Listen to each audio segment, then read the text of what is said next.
program teater bahasa Melayu khususnya untuk sekolah jenis kebangsaan Cina, saya lihat dari segi persembahannya amat-amat menarik di kalangan pelajar-pelajar. Sebab kalau kita tengok tadi, pelajar sekolah rendah sebenarnya, tapi mereka ini cukup berbakat. Mereka boleh menguasai bidang lakonan, mereka boleh menguasai bahasa Melayu, menguasai pentas, dan boleh asas-asas berteater memang mereka cukup faham.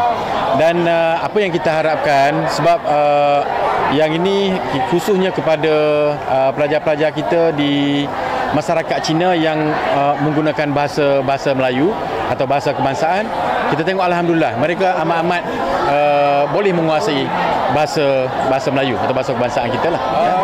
Kalau kita tengok dari segi penyertaan khusus untuk sekolah jenis kebangsaan Cina, ada 18 buah sekolah yang mengambil bahagian. Nampaknya satu perkembangan yang baik lah. Jadi kalau kita tengok dari segi sambutan pula, amat-amat mendapat sambutan, dan insyaAllah kita untuk tahun-tahun yang akan datang, kita cuba usahakan lagi. Barangkali kita tengok dari segi, mungkin kita lihat dari segi untuk meratakan atau dari segi pelaksanaan secara lebih merata, mungkin kita lihat daripada zon, kita ikut zon, daripada zon selatan, zon tengah, zon utara, zon timur. Barangkali mungkin juga melibatkan pelajar-pelajar daripada sekolah kita, daripada negeri sebelah Borneo, Sabah dan Sarawak. Sebab untuk sepanjang pelaksanaan program ini, penyertaan daripada anak-anak kita dari sekolah jenis kebangsaan Cina daripada Sabah dan Sarawak, kita belum ada lagi.